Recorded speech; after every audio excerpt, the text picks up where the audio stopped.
e fillojmë me klinikën e hematologjisë, ku për 9 muajt e parë të këtij viti janë trajtuar mbi 500 pacientë me sëmundje të gjakut. Por në shërbim të tyre janë veç 12 hematologë që po e bëjnë punën më sfiduese, derisa në otën e mjekëve janë të regjistruar vetëm 21. Në nivel vendi është e vetmja që trajton sëmundjet e gjakut. Në hapësirat e ngushta të këtij objekti, klinika hematologjisë trajtoi qindra pacient. Krahas rasteve të shumta në detyrë janë veç 12 hematolog. E për sfida gjatë këtij viti foli drejtoresha Afërdita Uk Imeraj. Aktualisht ne kemi dikun të punësuar, kemi 12 mjek hematolog, edhe klinika jonë ofron shërbime 24 orë. Do me thonë, gjatë ditës bëhen vizitat ambulantore në ambulancën specialistike, në baza ditore për çdo ditë, shkojnë 2 mjek, ka njerë edhe 3 mjek, varësisht prej nevojave sa kemi. Uk Imeraj tregoi për numrin e pacientëve që i trajtuan për gjatë 9 muajve. Numri i pacientëve që kemi pas gjatë kësaj periudhe 9 mujore të shtruar ka qenë dikon 547. Prej këtyne pacientëve, thash, vizita ambulantore i kemi pas dikon 4716 vizita ambulantore. Kurse prej procedurave që ne i realizojnë në klinikën tonë, ekzaminimet e gjakut periferik brenda kësaj periudhe kanë qenë dikon 765. Drejtoresha tha se ka vrejtur vedisim të qytetarëve për trajtimin e sëmundjeve të gjakut. Mendoj që rrit vetdia e pacientëve. Mendoj që ata janë vetdisu për faktin që duhet me shku edhe te hematologu. Që ka pak hematolog në Kosovë deklarojnë edhe nga oda mjekëve. Në një përgjigje me shkrim, ata treguan numrin e saktë. Specialisti hematologjisë 9, specialisti mjekësisë interne hematologjisë 8, specialisti pediatrisë hematologjisë 4. Gjatë këtij viti, ju njoftojmë se deri më tani nuk është paraqitur asnjë kërkesë për lëshimin e certifikates mbi të kaluarën etike dhe profesionale nga ndonjë specialist i hematologjisë. Ndërkohë, klinika hematologjisë pritet që së shpejti të sistemohet në objektin e ri që po ndërtohet. Në QKUK, por në një klinik tjetër, ishte sot kryeministri në detyrë Albin Kurti bashkë me ministrin në detyrë të shëndetësisë Arben Vitia. Kjo pasi aty është përuruar akseleratori me vlerë prej 1.6 milion eurosh dhe kjo u bë në ditën që nisi fushata zgjedhore. Ndonë se u vonua si zakonisht pati entuziazëm për vizitën e tij. As përqafimet si munguan të mërkurën kryeministrit në detyrë Albin Kurtit në klinikën e onkologjisë. Këtu ai erdhi për përurimin e akseleratorit pajisje kjo që godet tumorin me saktësi. E bashkë me të u krijua dhe bunkerit të cilin kryeministri e ministri i shëndetësisë në detyrë pan nga afër. Kurti u interesua në detaje për këtë investim. Sa ka qenë vlera komplet projekt që ka veç e pajisës është 1.6 milion. Sqarime mori për rreth 4 pyetje që i pati. Për shkaqe të sigurisë. Në këto 2 mure për shkaqe të sigurisë duhet edhe pjesa e përmend është 2 metra 30 qarësia betonit. Në këtë hapësirë mësoj që onkologjia tani është pothuajse para në rajon për trajtime, e më pas para medjave Kurti dha detaje për këtë investim. Është investimin e këtë bunker me hapësirat përcjellëse në vlerë të gjithë mbarshme prej 2.7 milion euro, përfundimit të cilit është bërë në një kohë rekord për vetëm 5 muaj. Shtetet e tjera shumë më të zhvilluara se Kosova, edhe në Evropë, kanë marrë kohë deri në 12 muaj. Lavdatat nuk munguan as për investime tjera në shëndetësi. Në vitin 2019 ka qenë rreth 8 milion euro, e tash kemi edhe këtu më shumë se 2 fishim.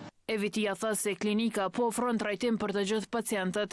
Do të vazhdojnë investimet në klinik, do të vazhdojnë investimet edhe në klinikat tjera, në mënyrë që qytetarët tonë të marrin të gjitha shërbimet pa pasur nevojë që të kërkojnë këto shërbime jashtë institucioneve publike. Ka që por për deklarim nuk ishte kryeministri në detyrë sapo u pyet për çështje politike. Kryeministri, pse pikërisht sot në ditën e parë të fushatës ne jomë me përurimin e këtij akseleratori? Ndërkohë, trajtimi pacientëve me tumor në këtë pajisje do të nisë nga java e ardhshme. Në nisje të fushatës, Ministri në detyri infrastrukturës Ysen Durmishi ka njoftuar të mërkurën për shpalljen e thirrjes për aplikim për transport publik për lidhje më të madhe të 4 komunave veriore me Mitrovicën e Jugut. Siç ka njoftuar ai, transporti publik do të subvencionohet me qëllim që të lidhim edhe më shumë njerëzit dhe ta bashkojmë edhe më fort Jugun me Veriun. Sipas Durmishit, do të ketë linja autobusi nga Mitrovica e Jugut për në Leposaveqe deri në Jarin, por për në Zubin Potok e deri në Bërnjak, nga Jugu i Mitrovicës për te Kroj i Vitakut dhe në Zhazh, Bistric e Ceraj, si dhe nga Mitrovica e Jugut për në Banjs dhe fshatrat e tjera të Zveçanit dhe Anasjeltas. Sipas thirrjes, synohet që të jenë 6 linja të ndryshme me nga 3 nisje e 3 kthime brenda ditës. Të dhënat historike.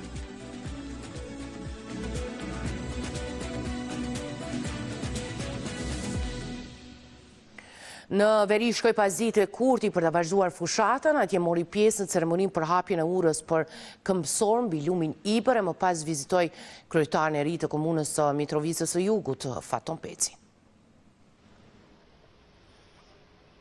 Mitrovicasit erdhën para kohës së planifikuar, edhe pijet e ëmbëlsirat u vendosin mbi urën e re, që do perurohej pas pak. Por që të nisë ceremonia duhet prezenca e kryeministrit në detyrë Albin Kurti.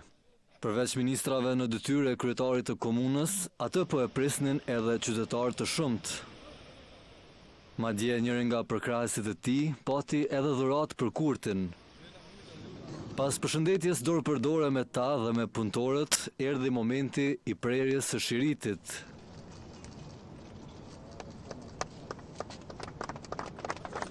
E pasecjes pak në përur, Kurti tha se kjo do u shërbej qytetarëve pa dallim. Kanë fituar një urë moderne për këmbësor, pas urës për automjete, do ta kenë edhe urën për këmbësor, në mënyrë që të rritet qarkullimi dhe të ketë sa më shumë mobilitet në Mitrovic, në këtë qytet kaq të rëndësishëm për Republikën tonë. Mirë po, për hapjen e urës kryesore mbi lumin Ibër, tash ka fjalë më të buta se sa para një viti.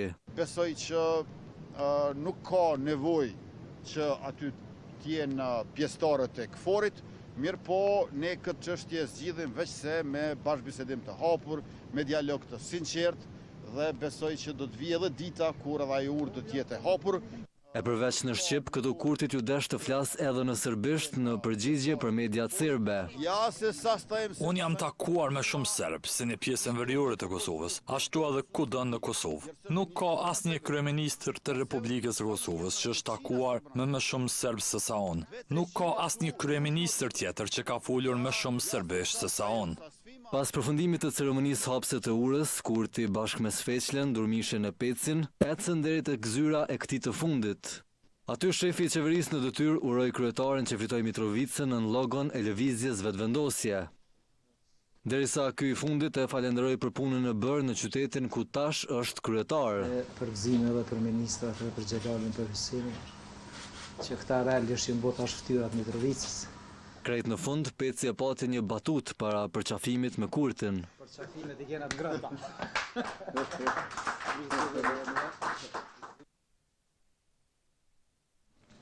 E në ditën e parë të fushatës, PDK u paraqit nga Prizreni me tubimin hapës, LDK zgjodhi për tubime Klinën e Istogun, derisa AK u ndal në Prishtinë. Nisjen e fushatës zgjedhën ta bëjnë nga komuna e Klinës. Kryetari i Lidhjes Demokratike të Kosovës, Ljomir Abdigjiku, filloi tubimin elektoral me kritika për qeverisjen 5-vjeçare të Albin Kurtit. Një qeveri që ka ndorë vendin e patriot, e tradhtor, në të mirë, të këqij, tonët e të atyre. Një qeveri që ka ndërtuar një klimë të frikës, jo të përbashkimit tonë kombëtar.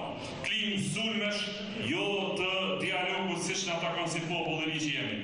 Në programin që e prezantoi, Abdigjiku premtoi krijimin e Ministrisë së Familjes, mbështetje financiare për familjet e reja dhe të porsalindurit e të tjera. Të dashur pensionistë të Klinës dhe të gjithë Republikës së Kosovës, ju zotohemi se në vitin e parë pensionet tua do të jenë 200 euro, në vitin e dytë 250 euro dhe pensionet tua brenda mandatit parë, brenda vitit të tretë do të arrijnë në 300 euro nga Qeveria e Republikës Kosovës.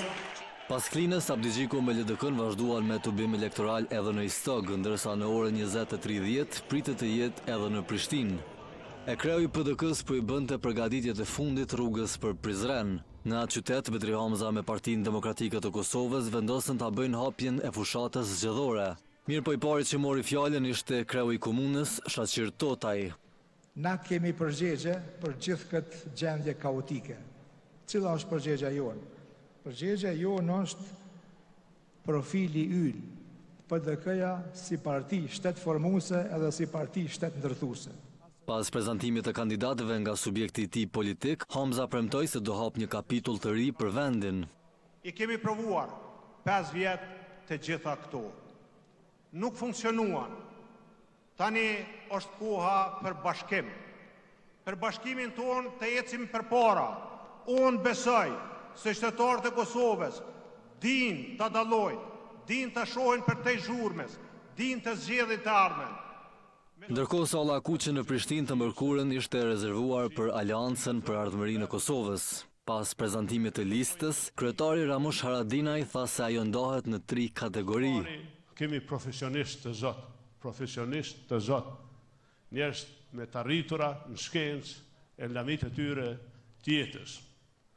Së dyti, s'harroj me ju thonë, janë adetar, por e treta që du me e vlerësu para jush, janë njerëz betum me i kry punë që preshin Kosovën. Ndër premtimet më të mëdha të Haradinajt ishte rritja ekonomike e vendit. Ne do të aktivizojmë gjithë potencialin që ka Kosova ekonomik. Rritjen ekonomike e bazojmë në sektorin privat, por të mbështetur nga shteti. E bazojmë në kthimin e investimeve në vend, kthimin e buxhetit parapam për Kosovën edhe në politika fiskale të favorshme për bërjen biznes. Ndërsa kryetari i lëvizjes vetvendosi Albin Kurti, pas hapjes së urës së re mbi lumin Ibër dhe vizitës në komunën e Mitrovicës së Jugut, e hapi zyrtarisht fushatën pikërisht në atë qytet. Ndërkaq Bashkimi Evropian ka konfirmuar për gazetën Express se ka hequr 50% të masave për Kosovën, e që përkthejt me lirimin e rreth 216 milion eurove për vendin. Pas transferimit të qetë dhe të rregullt të qeverisjes vendore në veri pas zgjedhjeve të fundit lokale në dhjetor 2025, ne do të lirojmë më tej rreth 50% të asistencës financiare që arrin në afërsisht 216 milion euro, thanë në një përgjigje një zëdhënës i Komisionit Evropian. BE shtoi se kjo do të mundsojë në shkrimin e kontratave për 4 projekte që përfaqësojnë gjithsej 34.6 milion euro kontribut nga BE-ja dhe nisjen e zbatimit të tyre si dhe përfundimin e programit të gjitha fondeve të mbetura IPA 3 të dedikuara për Kosovën 181 milion euro, miratimi planifikuar i vendimit të financimit nga Komisioni në pranverën e vitit 2026, i cili do të mundsonte fillimin e projekteve të para në gjysmën e dytë të vitit 2026. Bashkimi Evropian nisi në maj heqjen graduale të masave të BE-s pas përpjekjeve për uljen e tensioneve në veri.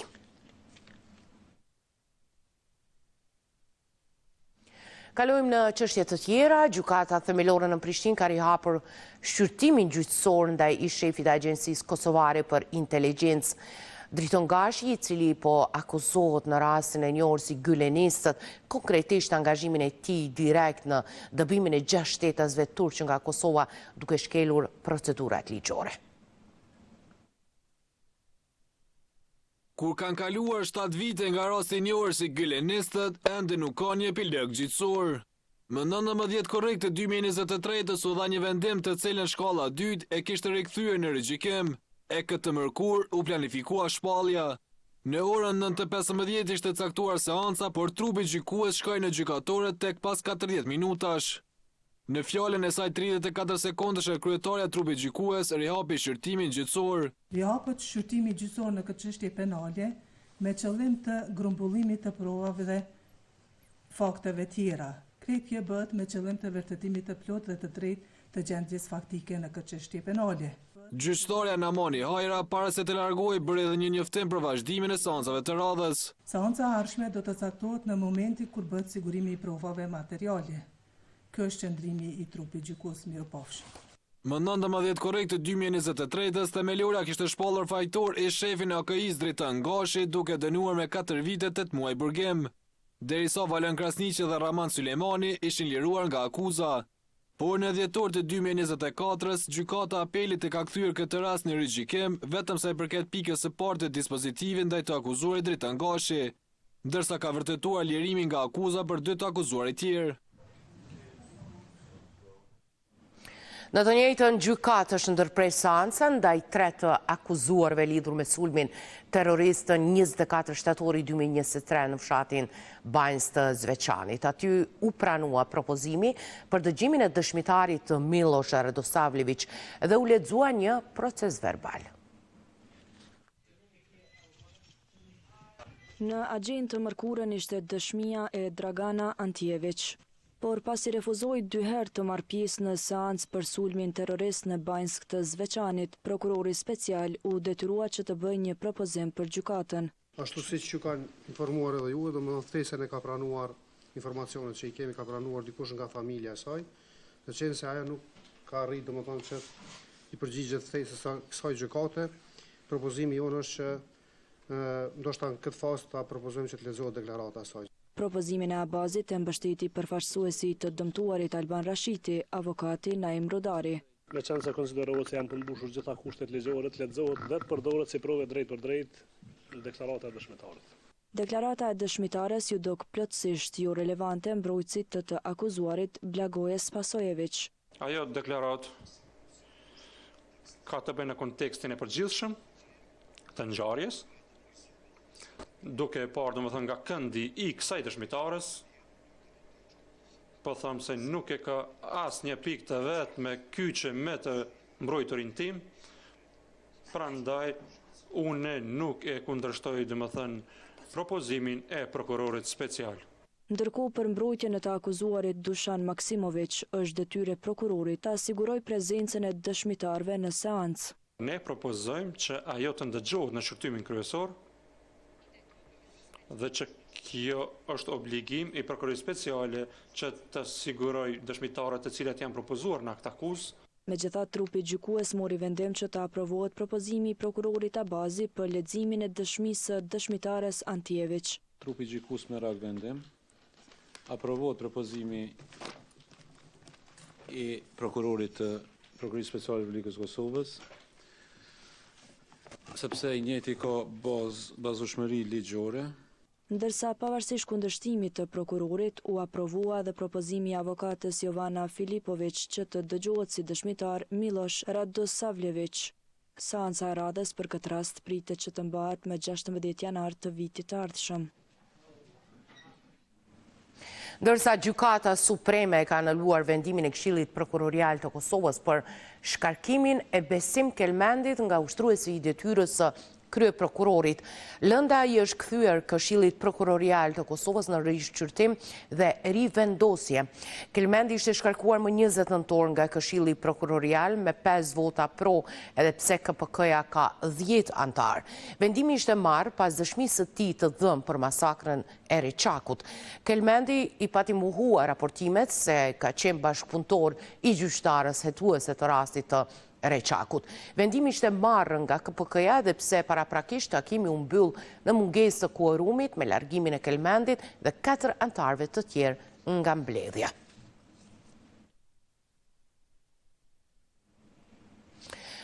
Përmes një vendimi, Ministria e Industrisë ka caktuar marzhën maksimale për shitjen e derivateve, duke thënë se vendimi synon mbrojtjen e konsumatorëve, por i njëjti po kontestohet ligjërisht. Kaq është kostoja derivateve këtë të mërkur. Përfitimi për çdo litër naftë me pakic, marzha maksimale do të jetë 12 cent. Ndërkaq, marzha maksimale për shitjet me shumicë do të jetë 10 cent me ulët. Kështu bëri të ditur ministrja në detyrë e industrisë, ndërmarrësisë dhe tregtisë Rozeta Hajdari, e cila tha se ky vendim është marrë me qëllim të mbrojtjes së konsumatorëve dhe konkurrencës së drejtë në tregun vendor. Nga shoqata e naftarëve kanë deklaruar se deri me tani nuk kanë pranuar asnjë vendim. Shoqata naftëtarëve ende nuk ka pranuar asnjë vendim. Çdo vendim që merret pa praninë tonë është i kundërligjshëm. Sot çmimet në tregun kosovar sillen dizeli nga 1.15 deri në 1.28 euro për litër, ndërsa benzina nga 1.16 deri në 1.27 euro për litër. Me këto çmime Kosova është ndër më të lirat në rajon, përveç Maqedonisë së Veriut, e cila ka akcizë më të ulët për rreth 22 cent. Edhe nga Aleanca Kosovare e Bizneseve shprehen se ministria nuk është konsultuar fare me komunitetin biznesor. Nuk është hera e parë që merr vendim pa analizë dhe pa konsulta me komunitetin e biznesit. Prandaj vendimin ne e shohim si vendim antikushtetues ku përkufizon aktivitetin e përfitimit të kompanive të derivateve të naftës. Përveç mungesës së konsultimit, vendimi po konsiderohet se bie në kundërshtim me aktgjykimin e fundit të Gjykatës Supreme, i cili e ndalon rreptësisht qeverinë në largim marrjen e vendimeve të tilla. Në rastin e vendimit të Hajdarit, caktimi i marzhave të fitimit nuk përbën një aktivitet të domosdoshëm ditor për mirëmbajtjen e shtetit, por një ndërhyrje politike dhe ekonomike për të cilën një qeveri kujdestare nuk ka mandat. Vendimi është kundërshtim me ligjin, sistemi dhe kundërshtim me vendimin e Gjykatës Supreme, por edhe në kundërshtim që kemi pas përpara një vendim të Gjykatës kushtetuese kur me ligj kanë në ku ka qenë edhe qeveria në fuqi, kur ka anulu ligjin për shkak se është dashur të përcaktohet limiti i çmimeve të fitimit. Ministria e Industrisë, Ndërmarrësisë dhe Tregtisë nuk e ka arsyetuar vendimin e saj pavarësisht pyetjeve të televizionit. Por me ligjin për zyrtarët publik, mësimdhënësi që ishin në garë për Asamble Komunale në zgjedhjet e 12 tetorit dhe i fituan zgjedhjet, nuk kanë të drejtë që ta ushtrojnë detyrën në shkolla deri në përfundim të mandatit të tyre. 12 vite ushtroi profesionin e mësimdhënësit. Portazh Borjen Berisha zgjodhi për të shërbyer një komuniteti më të gjerë në Fushë Kosovë. Më 12 tetor, Berisha zuri ulsen e tij në kuvendin komunal të këtij qyteti, duke pezulluar kështu sipas ligjit për 4 vite punën e tij në institucion arsimor. Dëshira ka qenë më tepër e qytetarëve të cilët më kanë njohur me aktivitetin tim, pastaj u zgjidhja si asambles edhe vazhdoi të jem asambles në kuvendin komunal. Procedura është dashur me pezullu vendin e punës me ligjin e ri, më herët ka qenë 30% që mbujt me majt në kuvend dhe vendin e punës. Është dashur me pezullu vendin e punës. Për 4 vjet e kam vendin e pezulluar, ose më saktësisht derisa të përfundoj mandati. Berisha shpjegoi se sipas ligjit ai nuk kishte punuar e as marr paga edhe gjatë periudhës së fushatës zgjedhore. Po kur im kandidu, është dashur me pezullu vendin e punës, një muaj gjysmë s'kam marr as pagesë, nuk kam pas drejt të institucionit mu paraqit, shkaku i votave e tjera. Mirë po pas sona u zgjedhë si kandidat e Lidhjes Demokratike të Kosovës. Krejt këto shpjegohen edhe në ligjin për zyrtarët publik të Republikës së Kosovës. Neni 68 nga ky ligj specifikon se nën punësit civil i pushojnë të drejtat dhe detyrat nga marrëdhënia e punës gjatë periudhës së pezullimit, përveç të drejtës për të kthyer në vendin e punës. Gjatë periudhës së pezullimit, marrëdhënia e shërbimit civil nuk mund të përfundojë dhe nuk mund të ndryshojë, përveç se me kërkesën e nënpunësit të pezulluar ose kur parashikohet shprehjemisht me këtë ligj. Nënpunësit civil i pushojnë të drejtat dhe detyrat nga puna dhe marrëdhënia e punës gjatë periudhës së pezullimit, përveç të drejtës për të kthyer në vendin e punës sipas këtij ligji. Përfshirja në politike mësimdhënësve po konsiderohet krejtësisht zgjedhje demokratike sipas njerëzve të çështjeve në arsim. Më me dëshirë ja mësimdhënës që në vërtet për kushtimin dhe vëmendjen e vetme kanë në zhvillim në karrierë si mësimdhënës, po përgjithsisht askujt nuk mund t'ja kufizojë të drejtën e tyre për kandidim politik poshtë. Televizioni ka dërguar pyetje në adresën e Ministrisë së Arsimit për të kërkuar statistika mbi numrin e mësimdhënësve që kanë pezulluar punën e tyre në shkollë për shkak të kësaj arsyeje, por nuk janë përgjigjur të shtatë deri të mërkurën. As Inspektorati i Arsimit nuk pati përgjigje në qoftë se ka pasur ankesa sa i përket zëvendësimeve me mësimdhënës nëpër institucione arsimore të Kosovës. Në ambientet e QKUK-s këtë të mërkur, Spitali Amerikan zgjodhi t'i gëzojë fëmijët e prekur me leukemi që trajtohen në repartin e pediatrisë onkologjike. Atyre ju dërguan dhurata në prag të festave të fundvitit.